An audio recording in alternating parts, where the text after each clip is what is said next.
c'est vrai, vous le disiez, cette circulaire de Matignon qui devrait donc recadrer un petit peu les choses et dire qu'il faut peut-être davantage de contrôle, ça a fait réagir notamment Delphine Batho. Je vous propose de l'écouter.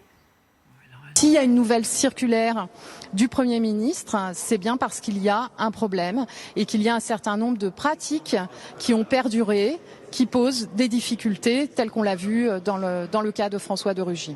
Alors, elle qui a été l'accusatrice publique, c'est presque la première, hein, sans même savoir exactement de quoi il s'agissait, évidemment, elle botte en touche, et elle botte en touche sur une vraie question, moi, que j'avais soulevée, qui est qu'en réalité, François de Rugy a été victime de la manière dont l'État vit. C'est ce que disait Patrice Duhamel, c'est-à-dire que l'État vit, on le voit dans la photo qui est derrière vous, dans des dorures, dans des immeubles qui ont été construits pour des rois, des princes, des empereurs, et qui sont très difficiles à entretenir. Alors, est-ce qu'il faut les entretenir ou pas, hein? On voit bien que c'est un petit peu ce qui arrive à la reine d'Angleterre.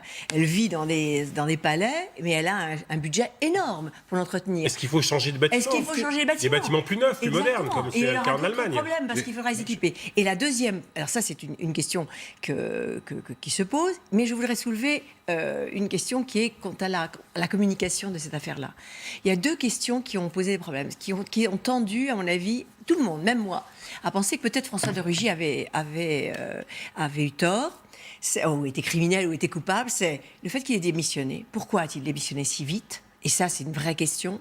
Ensuite, la décision du Premier ministre qui était de revenir justement comme s'il y avait une culpabilité sur de nouvelles règles de contrôle. Donc ça, ce sont des questions à la fois humaines, de timing, et en tous les cas qui tendaient à prouver que François de Rugy avait des choses à se reprocher.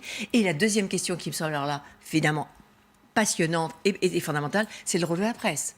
C'est est-ce que la presse peut, se targuant de son rôle essentiel, éminent, qui est le quatrième pouvoir, peut tout se permettre, aller peut-être trop loin? Est-ce que Mediapart a eu raison?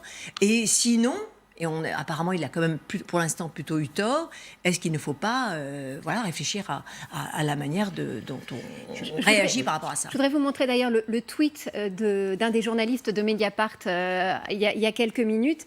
Le journal n'a pas dit son dernier mot, hein. Regardez donc ce tweet. Le rapport du gouvernement sur les travaux des époux Rugy confirme donc la réalisation d'un dressing sur mesure en urgence à 17 000 €. Et il termine en disant « Pour les dîners, lisez Mediapart ce soir ». Donc la saga n'est pas terminée. Le feuilletonnage dont vous parliez tout à l'heure n'est pas terminé.